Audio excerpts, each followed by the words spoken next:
नमस्कार मित्रों, कैसे हो दोस्तों आप सभी। आशा करती हूँ कि आप सभी बहुत अच्छे होंगे। वैसे तो ये 10 दिन हमें मालूम भी नहीं पड़े कि किस तरह से निकल गए, क्योंकि गणपति बप्पा हमारे घर विराजमान थे।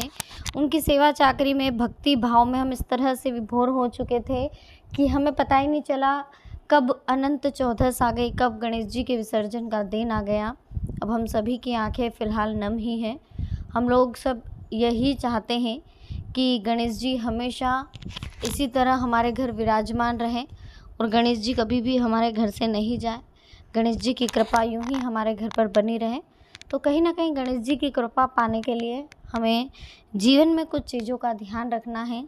हमेशा सत्य के मार्ग पर चलना है, झूठ नहीं बोलना है, महिलाओं का सम्मान करना है, विशेष करके माता पिता का सम्मान आपको करना है। ये बात आप विशेष ध्यान रखिए कि माता पिता का सम्मान करना है, क्योंकि गणेश जी ने भी अपने माता पिता का सम्मान करा था और इस बीच उन्होंने सीख भी दी थी कि सारा संसार एक तरफ है लेकिन माता पिता का प्यार एक तरफ है, और माता पिता की जो जगह है वो एक जगह अलग है।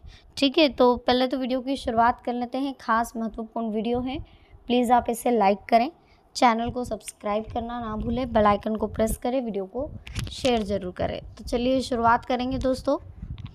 श्री गणगणपताय नमः बोलते हुए आज की वीडियो का शुरुआत करेंगे। गणेश जी के चरणों में सबसे पहले तो हम प्रणाम करते हैं, उसके बाद गणेश जी की आराधना करते हुए हम आज की वीडियो की शुरुआत करेंगे। गणेश जी हमारी ज़िंदगी में हमेशा खुशियाँ लेकर के आते हैं। जब भी ये गणेश जी के 10 दिन आते हैं पूरा माहौल पॉजिटिव हो जाता है, आसपास नेगेटिविटी कहीं से कहीं तक दिखाई नहीं देती, पूरा माहौल पॉजिटिव हो जाता है। घर में, परिवार में सब कुछ हमें पॉजिटिव दिखाई देने लगता है। तो कहीं ना कहीं ये बहुत खास और महत्वपूर्ण है। जीवन में हमेशा हमें इन चीज़ों का ध्यान रखना है कि जो होता है अच्छे के लिए होता है। बाकी ईश्वर की कृपा है हमारे ऊपर, तो हमें इस कृपा को पाने के लिए हमेशा खुश रहना होगा, हमेशा अच्छे से डेडिकेट करना होगा, खुद को मोटिवेट करना होगा, सत्य के मार्ग पर चलते हुए हमेशा ईश्वर की आराधना का ध्यान रखना होगा।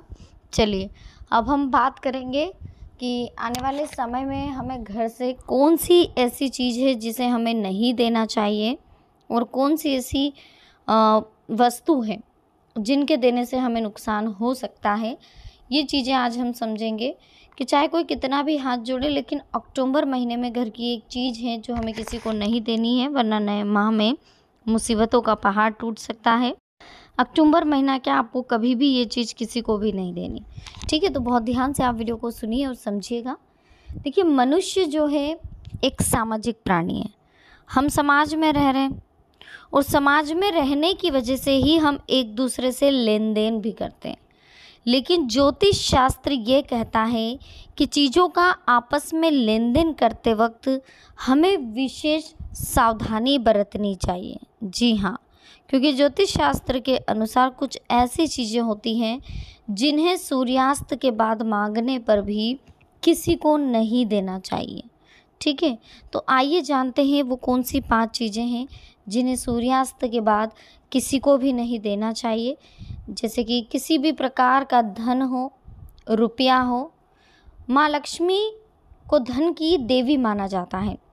सूर्यास्त के समय, विशेष करके संध्या के समय या उसके बाद अगर कोई व्यक्ति किसी को धन या रुपया देता है तो उसका मतलब यह होता है कि व्यक्ति अपने घर से माँ लक्ष्मी को विदा कर रहा है। ऐसा करने से माँ लक्ष्मी उस व्यक्ति के घर से विदा हो जाती है। तो कभी भी संध्या के समय किसी को भी आप पैसे ना दें। संध्या के समय विशेष करके इस बात का ध्यान रखें कि आपको किसी को पैसा नहीं देना है। ठीक है, दूध का संबंध भगवान विष्णु और माता लक्ष्मी से माना गया। तो ज्योतिष शास्त्र के अनुसार यह भी बताया गया है कि सूर्यास्त के बाद किसी को दूध दिया जाता है तो माँ लक्ष्मी रुष्ट हो जाती है और उस घर की बरकत भी खत्म हो जाती है। कहने का तात्पर्य यही है दोस्तों कि कभी भी सूर्यास्त के बाद हमें घर से दूध विशेष करके किसी को भी नहीं देना चाहिए, दही भी नहीं देना चाहिए। है ना। ज्योतिष शास्त्र के अनुसार दही का संबंध शुक्र ग्रह से होता है। दही से व्यक्ति को सुख और वैभव प्राप्त होता है। लेकिन अगर कोई व्यक्ति सूर्यास्त के बाद किसी को दही देता है तो इससे उस व्यक्ति के जीवन में सुख और वैभव की कमी हो जाती है। हल्दी का संबंध भी गुरु ग्रह से माना जाता है, तो सूर्यास्त के बाद किसी को हल्दी भी नहीं देना चाहिए। जी हाँ, और हल्दी देने से व्यक्ति का गुरु कमज़ोर होता है, जिसकी वजह से व्यक्ति के पास धन और वैभव की कमी होती है। इस बीच लहसुन और प्याज का जो संबंध है वो केतु ग्रह से माना गया। केतु ग्रह जादू टोना से संबंधित होता है, इसलिए सूर्यास्त के बाद किसी को भी लहसुन प्याज बिल्कुल भी ना दें, क्योंकि जो लहसुन प्याज है अगर सूर्यास्त के समय आप किसी को दे रहे या कोई मांग रहा है तो समझ लीजिए कहीं ना कहीं वो जादू टोने की क्रिया भी कर रहा होगा। और अपने घर से गई हुई चीज़ की जादू टोने की क्रिया हमारे ऊपर बहुत ज़्यादा लगती है, इसलिए कृपया भूल से भी अपने घर से संध्या के समय किसी को भी लहसुन प्याज बिल्कुल भी ना दें, ठीक है। इस बीच नमक, आटा, चावल, सफ़ेद चीज़ हमारे घर से बाहर बिल्कुल नहीं जानी चाहिए संध्या के समय। संध्या के समय अगर आपने अपने घर से बाहर सफ़ेद चीज़ों को दिया तो ये आपके लिए, आपके परिवार के लिए बहुत खतरनाक साबित हो सकता है। माँ लक्ष्मी आपसे रुष्ट हो सकती है, नाराज़ हो सकती है। तो विशेष करके आपको इन चीज़ों का ध्यान रखना है कि आपको संध्या के समय किसी को भी चावल, आटा, नमक, शक्कर नहीं देना। अगर ज़रूरत पड़ ही रही है, कोई बहुत इमरजेंसी है, तो आप बाहर से ख़रीद करके दे दीजिए। विशेष करके ख़रीद दें, उसके बाद दें, लेकिन इस बात का ध्यान रखें कि ख़रीदने के बाद ही आपको देना है। अपने घर से जो आप यूज़ करते हैं रसोई की चीज़ें वो मत दीजिए। अगर आपने यूज़ नहीं कर रखा है और वो चीज़ अलग रखी हुई है, उसमें से भी आप तभी दीजिए जब सामने वाला, या तो उनसे बोल दीजिए आप यहाँ पर कुछ भी पैसे रख दीजिए, है ना। लेकिन विशेष करके आप इस चीज़ का ध्यान रखिएगा। बाकी समय आपके पक्ष में है, कीमती समय है, अच्छे से एंजॉय करिए इस समय का। बस ध्यान रखिए कि कुछ चीज़ें ऐसी होती हैं जिन्हें हम नहीं दे सकते, तो उन चीज़ों का हमें बहुत ज़्यादा ध्यान रखना है। संध्या के समय सफ़ेद चीज़, हल्दी विशेष करके हमें नहीं देना है। रसोई से हमें ज़्यादातर ऐसी चीज़ें नहीं देना है जो कि हमारे लिए ख़तरनाक साबित हो सकती है, ठीक है ना। और समय तो बहुत कीमती है, वैल्यूएबल समय है, जितना अच्छे से यूज़ करें, ठीक है। तो बहुत अच्छी वीडियो है, वीडियो को लाइक करिएगा, चैनल को सब्सक्राइब करिएगा, बेल आइकन को प्रेस करें, वीडियो को शेयर करना ना भूलें। तो चलिए दोस्तों, रिलैक्स हो जाइए, जल्दी से चैनल को सब्सक्राइब करके वीडियो को शेयर करिए। उधर भी आपको लगाना पड़ेगा। तो चलिए शुरुआत कर लेते हैं दोस्तों, है ना। देखिए, वास्तु शास्त्र के अनुसार घर में मौजूद हर एक चीज़, जूते से लेके, कंघे से लेके, पर्स से लेके, घर के मंदिर से लेके, हर एक चीज़ का असर हमारी सकारात्मक ऊर्जा और नकारात्मक ऊर्जा पर पड़ता है, ठीक है। देखिए, ज़रूरी है कि ऐसी चीज़ें घर में रखें जिससे वहाँ रह रहे लोगों का भाग्य जग जाए और पॉजिटिव एनर्जी क्रिएट हो, ठीक है। अब किन चीज़ों को घर में रखना चाहिए पहले हम उन पर बात कर लेते हैं, ठीक है। अब कौन कौन सी चीज़ें हैं। वास्तुशास्त्र के अनुसार व्यक्ति की तरक्की से लेकर उसके स्वास्थ्य, उसकी रिलेशनशिप में पॉजिटिव और नेगेटिव ऊर्जा का प्रभाव होता है। इसी कारण घर में ऐसी चीज़ों को रखा जाता है जिससे कि पॉजिटिव एनर्जी पैदा हो। वास्तुशास्त्र में ऐसी ही कुछ मूर्तियों के बारे में बताया गया है। सजावट के रूप में इस्तेमाल होने वाली ये मूर्तियाँ व्यक्ति की किस्मत को चमका सकती है।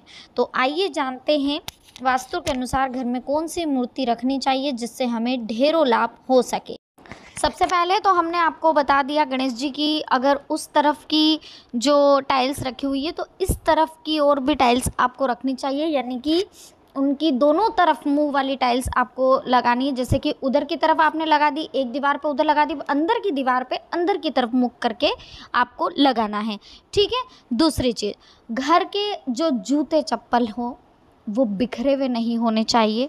शू रेक हो तो शू रेक पर आप जमा करके रखें। शू रेक नहीं हो तो आसन के ऊपर जूते चप्पल बिल्कुल ना रखें, आसन के ऊपर से साइड में रखें, क्योंकि जब घर की लक्ष्मी आती है तो जूते चप्पल बीच में रहते हैं, अड़चने उत्पन्न करते, एक तरफ से वास्तु दोष उत्पन्न करते हैं। घर में उल्टी चप्पल का होना वास्तु दोष होता है, या घर में कोई चप्पल जूते जो काम नहीं आ रहे हैं उन्हें आप घर में अवेयर के ना रखें, या तो किसी को दान में दे दें या फिर आप उन्हें कहीं पर फेंक दे या फिर जला दे, जैसा भी उचित लगे आपको। या तो आप किसी को दान दे दे तो बहुत अच्छी बात है, किसी के काम आएंगे। अगर ऐसा नहीं कर पा रहे हैं तो इतना ध्यान रखें कि घर में फालतू की चीज़ें, फालतू का कचरा, फालतू के कपड़े, फालतू के जूते चप्पल, फालतू के पर्स, फालतू की चीज़ें, खाली बोतलें, ये चीज़ें कुछ भी आपको घर में नहीं रखनी है।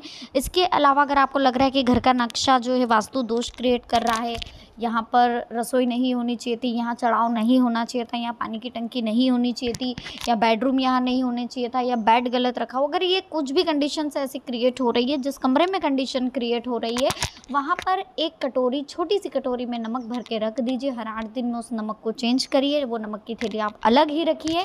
जिस भी कमरे में आपको वास्तु दोष लग रहा है वहाँ पर आप नमक की कटोरी रख दीजिए। अगर आपको लग रहा है पूरे घर में वास्तु दोष है तो आप घर के मेन हॉल में और घर के मेन बेडरूम में, और हो सके तो आप इन्हें हर 8 दिन में चेंज करते रहे। इससे आपके घर में अगर वास्तु दोष होगा भी तो निकल जाएगा। इसके अलावा आपको क्या रखना चाहिए वो सुन लीजिए। देखिए, सबसे पहले तो हम आपको बता दें दोस्तों कि जीवन में सुख समृद्धि के लिए वास्तुशास्त्र के अनुसार घर में ठोस चांदी या फिर पीतल की मूर्ति रखना शुभ माना जाता है, क्योंकि हाथी को ऐश्वर्य का प्रतीक माना गया है। घर में रखने से पॉजिटिव एनर्जी देता है, इसके साथ ही धन लाभ के नए मार्ग खोलता है। बेडरूम में हाथी की मूर्ति रखने से वैवाहिक जीवन में खुशियाँ ही खुशियाँ आती हैं। घोड़े की मूर्ति में रखने से सफलता और ताकत मिलती है। घर की उत्तर दिशा में घोड़े की मूर्ति लगाने से हर क्षेत्र में आपको सफलता मिलेगी, नौकरी और बिजनेस में अपार सफलता मिलेगी। इसके साथ ही घर परिवार में भी खुशियाँ बनी रहती हैं। हंस के जोड़े को भी घर में रखना चाहिए, इससे सुख समृद्धि मिलती है। घर की दक्षिण पश्चिम दिशा में रख दीजिए, ऐसा करने से परिवार के सदस्यों के बीच प्रेम सद्भावना बढ़ती है।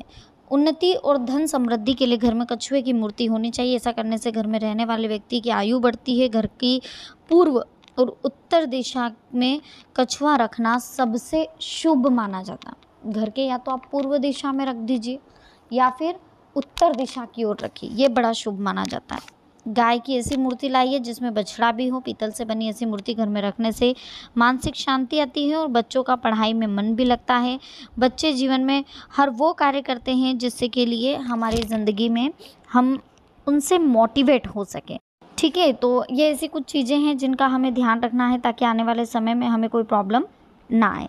देखिए, इतना ध्यान रखिए दोस्तों जीवन में हमेशा कि वास्तुशिल्प और अंतरिक्ष शास्त्र में गर्म विषय बनता जा रहा है, इस व्यक्तियों का पालन करना सुनिश्चित है। घर में एक शांतिपूर्ण और खुशहाल चीज़ के लिए नए घर का वास्तु जो है, कमरों का आकार सही होना चाहिए, घर का आकार वर्गीकरण या आयताकार होना चाहिए, घर में कमरे अच्छी रोशनी वाले, हवादार, साफ सुथरे होना चाहिए। घर के वास्तु के अनुसार आपका भारी फर्नीचर जैसे बेड, अलमारी दक्षिण या पश्चिम दिशा में रखें, है ना। नए घर में सीढ़ियाँ दक्षिण पश्चिम दिशा में होनी चाहिए, दक्षिण और पश्चिम दिशा की ओर होनी चाहिए।